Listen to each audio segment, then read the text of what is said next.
I think it depends on what you mean by a gospel movement. It is profoundly a Christian movement. So all of the ethics that govern the strategy and govern the goals of the civil rights movement, Dr. King and others are pulling right out of the Bible.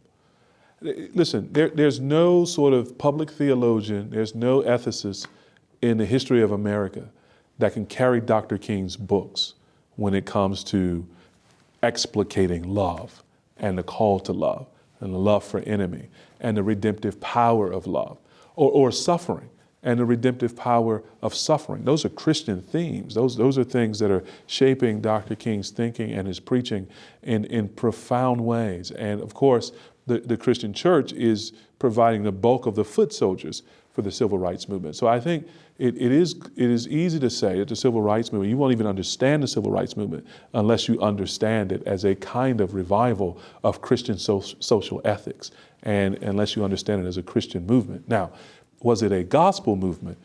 Knowing the folks who are likely watching this and where they're coming from theologically, you won't find in the sort of the most public and widespread declarations of the civil rights movement and speeches, you won't find what many have come to expect as an extended meditation on the death, burial, and resurrection of Jesus Christ, and a call to repent and believe. If that's what you mean by a gospel movement, I don't think you'll find that very widespread. I think that's largely assumed.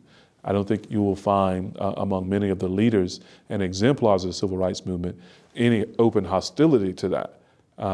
You read the writings of a Gardner Taylor through that period, for example, and you're going to hear all kinds of allusions to Calvary and references to the cross.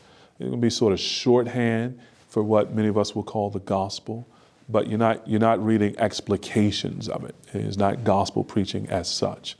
And so by that definition, if that's what people mean, then no, I wouldn't call it a gospel. I wouldn't call it a gospel movement. And one of the evidences of that is, for as transformative as the civil rights movement is on American society, and even to some extent on the church, as transformative as it is on the church's social engagement, we don't read of an accompanying revival that features conversion, right? That features people turning to Jesus and filling the churches, for example, with new converts and new baptisms and swelling the ranks and the rolls of the church.